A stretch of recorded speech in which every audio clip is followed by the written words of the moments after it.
पौराणिक कथा के अनुसार देवी पार्वती शिव जी से विवाह करना चाहती थी, लेकिन तपस्या में लीन शिव का ध्यान उनकी ओर नहीं गया। पार्वती की इन कोशिशों को देखकर प्रेम के देवता कामदेव आगे आए और उन्होंने शिव पर कुशव बाण चला दिया, जिसके कारण शिव की तपस्या भंग हो गई। तपस्या भंग होने की वजह से शिव नाराज हो गए और उन्होंने अपनी तीसरी आंख खोल दी और उनके क्रोध की अग्नि में कामदेव भस्म हो गए। इसके बाद शिवजी ने पार्वती की ओर देखा। हिमवान की पुत्री पार्वती की आराधना सफल हुई और शिव ने उन्हें अपनी पत्नी के रूप में स्वीकार कर लिया। लेकिन कामदेव के भस्म होने के बाद उनकी पत्नी रति को असमये वेदवेद सहना पड़ा। फिर रति ने शिव की आराधना की। वह जब अपने निवास पर लौटे तो कहते हैं कि रति ने उनसे अपनी व्यथा कही।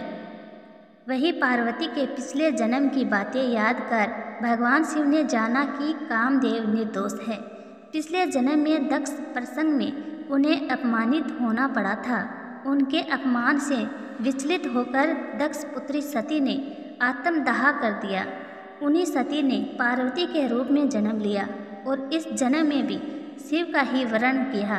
कामदेव ने तो उन्हें सहयोग ही दिया।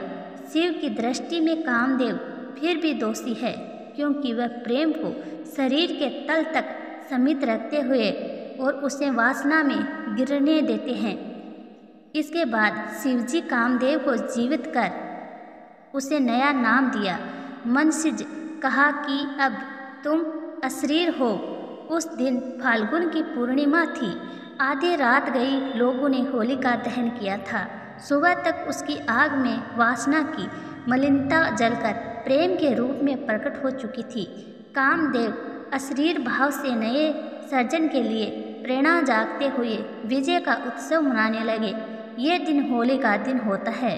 वहीं कई जगहों पर आज भी रति के विलाप को लोग धुनों और संगीत में उतार जाता है।